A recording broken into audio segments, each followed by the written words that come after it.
परिचय। विश्व की प्रत्येक वस्तु में गति होती है। हम चलते हैं, दौड़ते हैं और साइकिल चलाते हैं। हम पेड़ों से गिरते पत्तों और बांध से बहते हुए पानी को देखते हैं। मोटर गाड़ी और वायुयान यात्रियों को एक स्थान से दूसरे स्थान तक ले जाते हैं। पृथ्वी 24 घंटे में एक बार अपनी अक्ष के परितः घूर्णन करती है तथा वर्ष में एक बार सूर्य की परिक्रमा करती है। सूर्य अपने ग्रहों सहित हमारी आकाशगंगा नामक मंदाकिनी में विचरण करता है तथा जो स्वयं भी स्थानीय मंदाकिनियों के समूह में गति करती है। उद्देश्य। इस पाठ के अंत में आप निम्न करने में सक्षम हो जाएंगे: यांत्रिकी और इसके वर्गीकरण को समझना, स्थैतिकी और गतिकी में भेद करना, विरामावस्था और गति के बीच विभेद करना, सापेक्षिक गति को समझना, गति के प्रकार समझना, बिंदु, द्रव्यमान वस्तु और निर्देश तंत्र को परिभाषित करना, पथ लंबाई और विस्थापन के बीच विभेद करना, वेग और चाल में विभेद करना, यांत्रिकी और इसके वर्गीकरण। सभी सजीव वस्तुएं बिना किसी बाहरी सहायता के स्वतः गति करती हैं। जंतु एक स्थान से दूसरे स्थान तक गति करते हैं या वे अपने शरीर के विभिन्न भागों को घुमाते हैं। भौतिकी की शाखा जो भौतिक वस्तुओं की गति का अध्ययन करती है उसे यांत्रिकी कहते हैं। यांत्रिकी को मोटे तौर पर दो रूपों में वर्गीकृत किया गया है: स्थैतिकी और गतिकी। स्थैतिकी एवं गतिकी। स्थैतिकी यांत्रिकी की वो शाखा जो उन वस्तुओं का अध्ययन करती है जो विरामावस्था में हैं, स्थैतिकी कहलाती है। ये साम्य अवस्था में कार्य करने वाले बलों के प्रभाव में वस्तुओं की गति का अध्ययन है। समय एक महत्वपूर्ण भूमिका निभाता है। गतिकी यांत्रिकी की वो शाखा जो गतिशील वस्तुओं और उनकी गति के कारकों का अध्ययन करती है उसे गतिकी कहते हैं। बल गति का कारण होता है। समय इसमें भी एक महत्वपूर्ण भूमिका निभाता है। विरामावस्था एवं गति। विरामावस्था। कोई वस्तु यदि समय और अपने परिवेश के सापेक्ष अपना स्थान परिवर्तन नहीं करती तो इसे विरामावस्था में होना कहते हैं। जब किताब मेज पर पड़ी होती है या कोई व्यक्ति कुर्सी पर बैठा होता है तो वो विरामावस्था में होता है। गति। यदि एक वस्तु समय और अपने परिवेश के सापेक्ष स्थान परिवर्तित करती है तो इसे उसका गति में होना कहते हैं। हवा में उड़ती चिड़िया, पानी में तैरता जलयान गति के उदाहरण हैं। विरामावस्था और गति सापेक्षिक होते हैं। एक चलती हुई ट्रेन में बैठा व्यक्ति अपने सहयात्री के सापेक्ष विरामावस्था में है, लेकिन ट्रेन से बाहर की वस्तुओं के लिए गति में है। एक स्थिति में जो वस्तु गति में हो सकती है वही वस्तु दूसरी स्थिति में विरामावस्था में हो सकती है। अतः विराम और गति परस्पर सापेक्ष हैं। उदाहरण: अपने घर में बैठा हुआ एक व्यक्ति विरामावस्था में है, किंतु धरती के संदर्भ में दूसरे ग्रहों के सापेक्ष वो गति में है। गति के प्रकार। गति 3 प्रकार की होती है। रेखीय गति। जब वस्तु एक सीधी रेखा के अनुदिश गति करती है तो उसे रैखिक गति कहते हैं। वृत्तीय गति। जब वस्तु एक वृत्त के अनुदिश गति करती है तो उसे वृत्तीय गति कहते हैं। दोलन गति। एक निश्चित समय अंतराल में किसी स्थिर बिंदु के आगे पीछे गति करने को दोलन गति कहते हैं। बिंदु द्रव्यमान वस्तु। कोई भी वस्तु बिंदु द्रव्यमान वस्तु होती है यदि गति के दौरान एक दिए गए समय में ये अपने आमाप से ज्यादा दूरी तय करती है। उदाहरण, पृथ्वी की सूर्य के चारों तरफ परिक्रमा सूर्य के पारितः पथ की तुलना में पृथ्वी का व्यास बहुत कम है, अतः पृथ्वी को बिंदु द्रव्यमान वस्तु कहा जा सकता है। निर्देश तंत्र।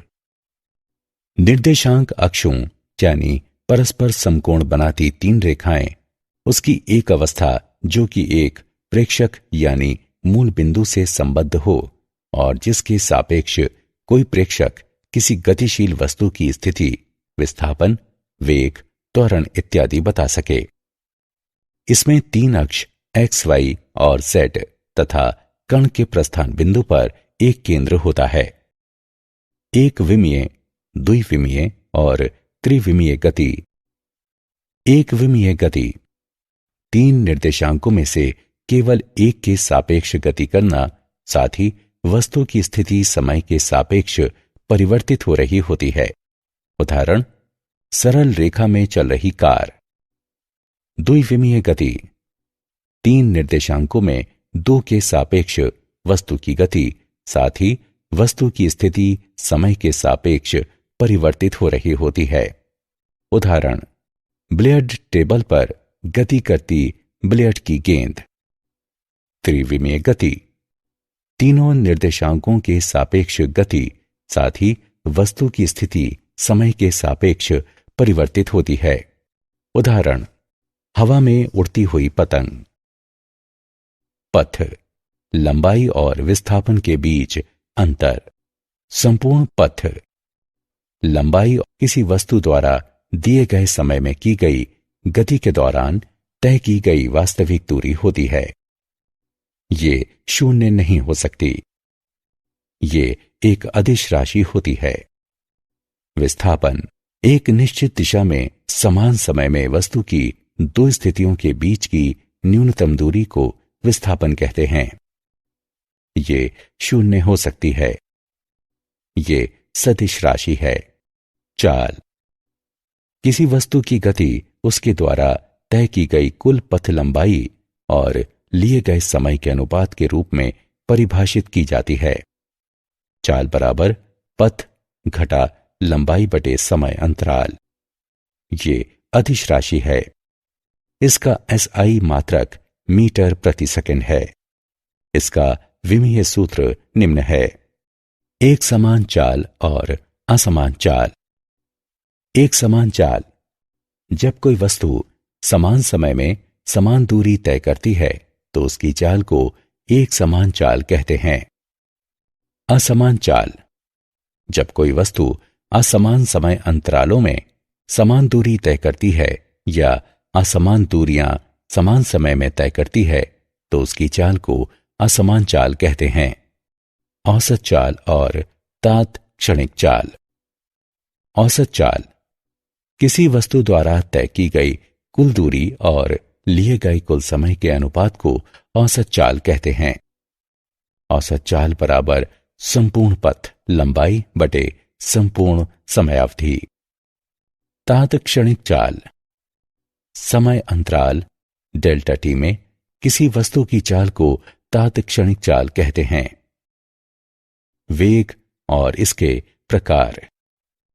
वेग किसी वस्तु का वेग वस्तु के विस्थापन और विस्थापन में उसके द्वारा लिए गए समय के अनुपात के रूप में परिभाषित किया जाता है। वेग बराबर विस्थापन बटे समयावधि। ये एक सदिश राशि है। इसका एसआई मात्रक मीटर प्रति सेकंड है। इसका विमीय सूत्र निम्न है। एक समान वेग जब कोई वस्तु समान समय में समान दूरी तय करती है तो उसके वेग को एक समान वेग कहते हैं। असमान वेग जब कोई वस्तु असमान समय अंतरालों में समान दूरी तय करती है या असमान दूरियां समान समय में तय करती है तो इसे असमान वेग कहते हैं। गति का ग्राफीय निरूपण। दूरी समय ग्राफ। दूरी समय ग्राफ से हमें चाल प्राप्त होती है।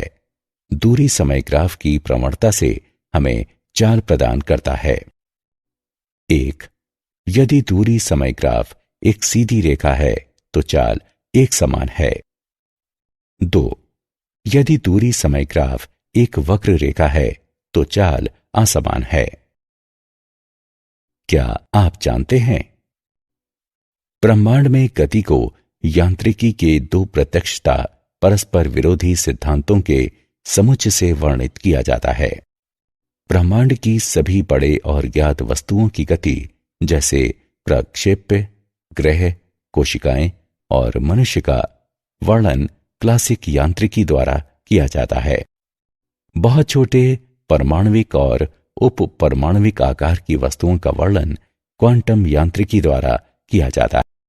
सारांश। आइए हमने जो कुछ सीखा है उसे संक्षेप में दोहराएं।